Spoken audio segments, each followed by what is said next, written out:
इस कहानी को समझने के लिए आप हॉस्टल का पार्ट 1 देख सकते हैं, क्योंकि ये मूवी अपनी पिछली मूवी से लिंक है। और अब चलते हैं मूवी की तरफ। तो मूवी स्टार्ट होती है और पार्ट 1 का एंडिंग सीन दिखाया जाता है, जहां पर टेक्सटन उस बिजनेसमैन को एक बाथरूम में मार देता है और आकर ट्रेन में बैठ जाता है। उस वक्त उसकी हालत बहुत खराब होती है और उसकी ऐसी कंडीशन देखकर पुलिस वाले उसे हॉस्पिटल में एडमिट करवा देते हैं। हॉस्पिटल में कुछ लोग उससे मिलने आते हैं, जो उससे सारी इंफॉर्मेशन लेते हैं। टेक्सटन उन लोगों को सब कुछ बता देता है जो कुछ उसने वहां पर फेस किया होता है, और साथ ही उनको काउंटिंग क्लब की निशानी भी बता देता है। और वो निशानी एक ब्लड हॉन्ग डॉग का टैटू था, और वो टैटू उस जगह के गार्ड और वहाँ के सारे मेंबर्स के हाथ पर बना हुआ था। जैसे ही टेक्सटन उन लोगों को सब कुछ बता देता है, वो उस रूम का दरवाजा बंद कर देते हैं और अपने हाथ पर बनी हुई ब्लड हॉन्ग डॉग का टैटू दिखाते हैं और उससे पूछते हैं कि क्या ये वही टैटू है। और जब टेक्सटन ये देखता है तो वो बहुत घबरा जाता है और वो लोग उसे कुछ सोचने समझने का मौका दिए बगैर उसे मार देते हैं। लेकिन हम ये देखते हैं कि ये हकीकत नहीं होता, बल्कि टेक्सटन का एक बुरा सपना होता है। टेक्सटन के साथ वहाँ पर जो कुछ भी हुआ था वो उससे अभी तक बाहर नहीं आया था। वो अपनी फ्रेंड के साथ उसकी नानी के घर रह रहा होता है ताकि कोई उसे ढूंढ ना पाए, और टेक्सटन किसी को भी कुछ बताना भी नहीं चाहता था। और अगर ये सब कुछ पुलिस को बता देगा तो यकीनन वो लोग उसे ढूंढ लेंगे और उसे मार डालेंगे। और इसी डर के वो अपने दिल में रखकर जिंदगी गुजार रहा होता है, और उसका बिहेवियर भी काफी अजीब होता जा रहा था, और जिसकी वजह से उसकी गर्लफ्रेंड बहुत परेशान रहती थी। और उन दोनों की आपस में बहस हो जाती है और टेस्टन वहां से चला जाता है। और अगली सुबह वो टेस्टन को ढूंढ रही होती है, और जब वो किचन में जाती है तो वो देखती है कि टेस्टन का सर उसके धड़ से अलग है, यानी उसकी बॉडी वहां पर है लेकिन सर नहीं रहता, जिसे उसकी बिल्ली खा रही होती है। और फिर हम उस हंटिंग क्लब के मालिक शाशा को देखते हैं, और जिसके पास एक आदमी बॉक्स लेकर आता है और शाशा उसे अप्रिशिएट करता है। और इसके बाद 3 अमेरिकन स्टूडेंट लेना, विटनी और वैट को दिखाया जाता है, जो अपनी आर्ट क्लास अटेंड कर रही होती हैं। और वहाँ पर वो एक मॉडल एक्सला का स्केच बना रहे होते हैं। जब उनकी क्लास खत्म होती है तो वो मॉडल उनके पास आती है और कहती है कि मेरा स्केच मुझे दिखाया जाए। और वो स्केच न तो इतना प्यारा था और ना ही इतना बुरा, लेकिन फिर भी वो उसे परचेज करना चाहती थी। तब वैट उसे वो स्केच फ्री में दे देती है, और इस पर एक्सला उसे ड्रिंक ऑफर करती है और वो मना कर देती है और कहती है कि मैं जल्दी में हूँ, क्योंकि उन्हें जर्नी पर जाने के लिए ट्रेन पकड़नी थी। वो तीनों घूमने के लिए प्रयास आ रही होती हैं और वो अपनी ट्रेन में बैठ जाती है। वैट और विटनी ड्रिंक लेने के लिए चले जाते हैं और लेना केबिन में रह जाती है। जब वो दोनों केबिन से बाहर आते हैं तो एक अजीब सा आदमी उनसे टकरा जाता है, लेकिन वो इस पर ध्यान नहीं देती और उसे इग्नोर करके आगे बढ़ जाती है। और वहां पर उन्हें एक्जिला भी मिल जाती है, जिसे देखकर वो बहुत परेशान हो जाती है। वैट एक्जिला से पूछती है वो आखिर यहाँ पर क्या कर रही है, और इस पर वो सोचती है कि जैसे ही मैंने सुना कि वो प्राय जा रही है और उसने भी बुरा प्राय जाने का प्लान बना लिया। और दूसरी तरफ वही अजीब आदमी दिखाया जाता है, जो केबिन के बाहर से काफी देर से लैना को घूर रहा होता है, और देखते ही देखते वो केबिन के अंदर भी आ जाता है। और जब वैट और विटनी केबिन में वापस आती हैं तब वो देखती हैं कि लैना रो रही होती है। लैना उन्हें बताती है कि एक आदमी उसका आईपॉड चुरा कर ले गया।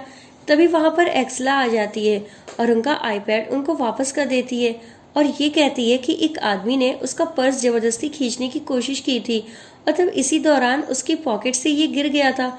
और ये सुनकर वो तीनों उस पर शक करने की बजाय, उसे गलत समझने की बजाय तुरंत ही अंदर बुला लेती हैं और वो सब ड्रिंक करने लग जाती हैं। और वैट उन सब से कहती है कि हम सब सुबह वाक्या चलते हैं जहाँ पर उसे लगता है कि बहुत ज़्यादा सुकून होगा। और वो तीनों भी सुकून की ही तलाश में थी, पर वो चाहती थी कि सुकून से ही उनकी वैकेशन गुजर जाए, और इसीलिए वो भी एग्री हो जाती है। वाक्या पहुंचने के बाद वो लोग एक होटल के रूम में बुक करवाते हैं, और तभी रिसेप्शनिस्ट उनके पास आता है और रात को होने वाले फेस्टिवल में उन लोगों को इनवाइट करता है। और फिर वो सब अपने अपने रूम में जाते हैं, और वहाँ वैट साथ वाले रूम में देखती है कि वहाँ पर एक कपल है जो बहुत ही ज़्यादा खुश होते हैं। फिर हमें वो रिसेप्शनिस्ट दिखाया जाता है और वो तीनों के पासपोर्ट को स्कैन कर रहा होता है, और स्कैन करने के बाद वो उन्हें ऑनलाइन अपलोड भी कर देता है, और जहाँ पर पूरी दुनिया के अमीर लोग उनका रेट लगाना शुरू कर देते हैं। तब टॉड नाम का एक आदमी सबसे ज्यादा रेट लगाकर वैट और विटनी को खरीद लेता है, और ये बिजनेस बहुत बड़े लेवल पर चल रहा होता है, और किसी विजिटर को इस बात की जरा सी भी भनक नहीं होती कि उसे पूरी दुनिया में नीलाम किया जा रहा है। टॉड अपने फ्रेंड स्टुअर्ट को कॉल करके इनवाइट करता है और वो दोनों अपनी लाइफ में फर्स्ट टाइम ऐसा करने जा रहे होते हैं। वो दोनों भी वाकया पहुंच जाते हैं और वहां पर उन्हें बहुत अच्छे से ट्रीट किया जाता है। रात को वो तीनों एक्सला के साथ इस फेस्टिवल में जाते हैं, तो वहीं पर टॉड और स्टुअर्ट भी थे जो उन्हें बहुत गौर से देख रहे थे, क्योंकि उनके लिए उन्होंने बहुत भारी कीमत जो अदा की थी। दरअसल इस फंक्शन को सिर्फ फेस्टिवल का नाम ही दिया गया था और वहां पर सब लोग अपने खरीदे हुए टूरिस्ट को देखने आए थे। विटनी लैना को बताती है कि वैट की मदर मरते हुए अपनी सारी प्रॉपर्टी उसके नाम कर देगी और यहाँ तक कि अपने फादर को भी वही पैसे देती हैं और वो इतनी रिच है कि वो पूरा वाकया खरीद सकती हैं। वो लोग वहाँ पर बहुत इंजॉय करते हैं, लेकिन लैना अकेले बैठी हुई होती है। तभी एक आदमी उसके पास आता है और डांस के लिए उसे ले जाता है। वैट के पास भी एक लड़का आता है, तो वो उसे कहता है कि मैं तुम्हारी मदद कर सकता था, और ये कहकर वो वहाँ से चला जाता है। और जैसे ही वो जाता है, रिसेप्शनिस्ट वहाँ पर आ जाता है और वैट को ड्रिंक देता है। वैट उस ड्रिंक को अपने पीछे उसी तरफ फेंक देती है जहाँ पर खड़ा स्टुअर्ट उसे देख रहा होता है।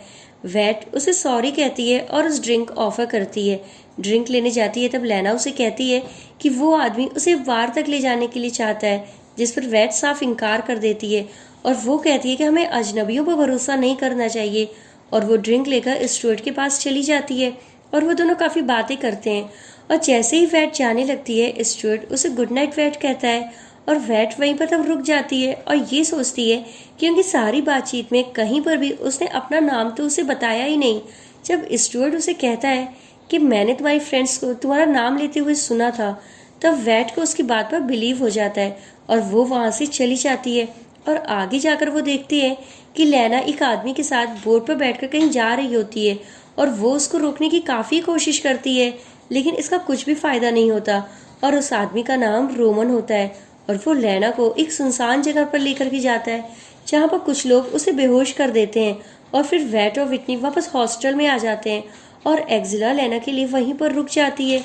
और वो दोनों जब अपनी रूम की तरफ आते हैं तो वैट देखती है कि उनके साथ वाले रूम में दो आदमी हैं जो अपना सामान समेट रहे होते हैं। और जैसे ही वो आदमी वैट को देखते हैं, वो अपना डोर क्लोज कर लेते हैं। और ये वही रूम था जब वैट ने पहली बार वहां पर उस कपल को देखा था।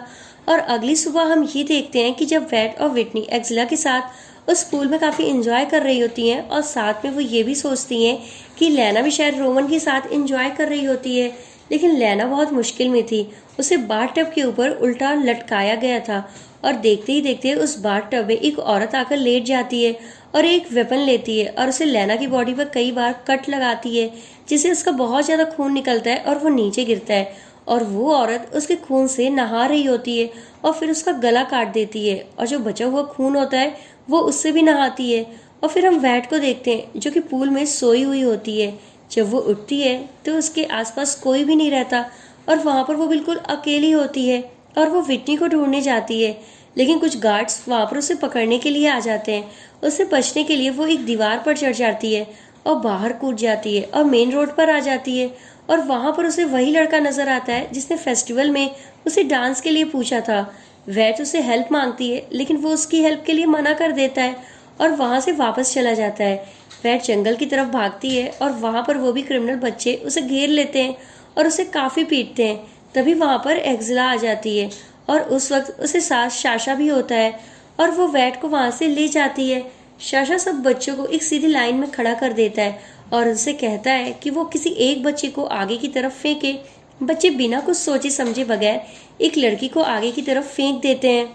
शाशा उस बच्चे को शूट करके मार देता है, लेकिन इस बात का उन बच्चों पर जरा सा भी असर नहीं होता और वो आराम से वहाँ से चले जाते हैं। फिर एक्जिला वैट को शाशा के घर में लेकर जाती है और वहाँ पर एक्जिला को एक बहुत बड़ी खूबसूरत पेंटिंग मिलती है।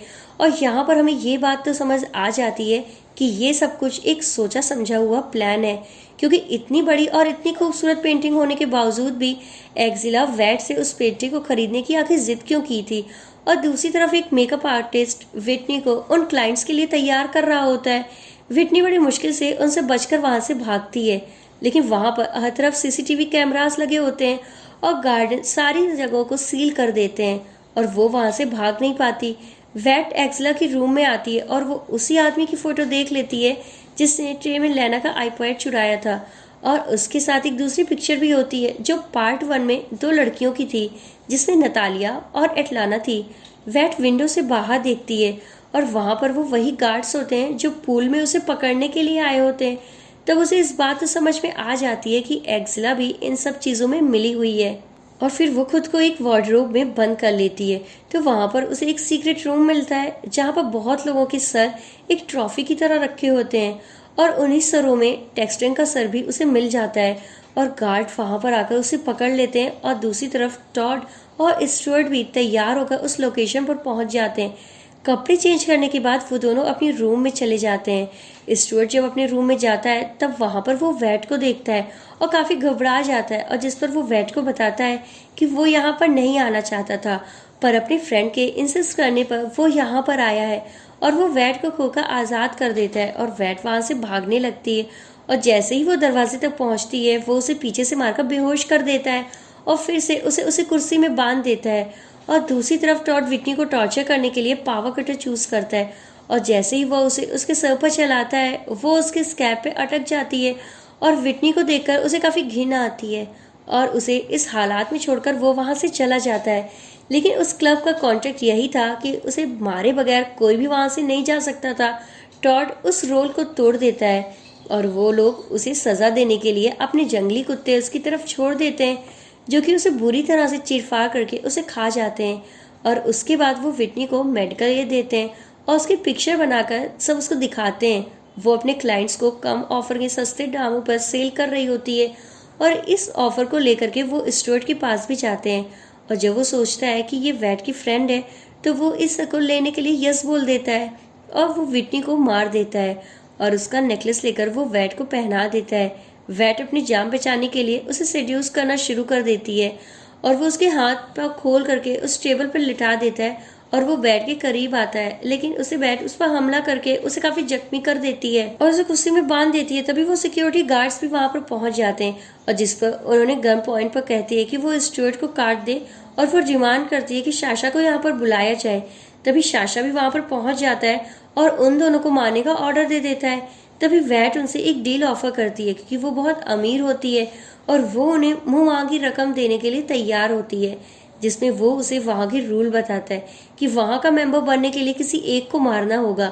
जिस पर वैट कुछ सोचे बच समझे बगैर उसे बॉडी के पार्ट्स को काट देती है और उसे ऐसा करने के लिए छोड़ देती है और इसके बाद इस ब्लड हाउंड डॉग का टैटू बनवाकर वहाँ की मेंबर बन जाती है। वैट उन बच्चों की मदद से उस एक्जिला को जंगल में लेकर के आती है और उसका सर धड़ से अलग कर देती है और वो बच्चे उसके सर से फुटबॉल खेलने लगते हैं और इसी के साथ ये मूवी यहाँ पर ख़त्म हो जाती है। आपको हमारा एक्सप्लेनेशन कैसा लगा हमें कमेंट में ज़रूर बताइएगा और हमारे चैनल को सब्सक्राइब और लाइक करके हमारा सपोर्ट भी ज़रूर करें। Thanks for watching.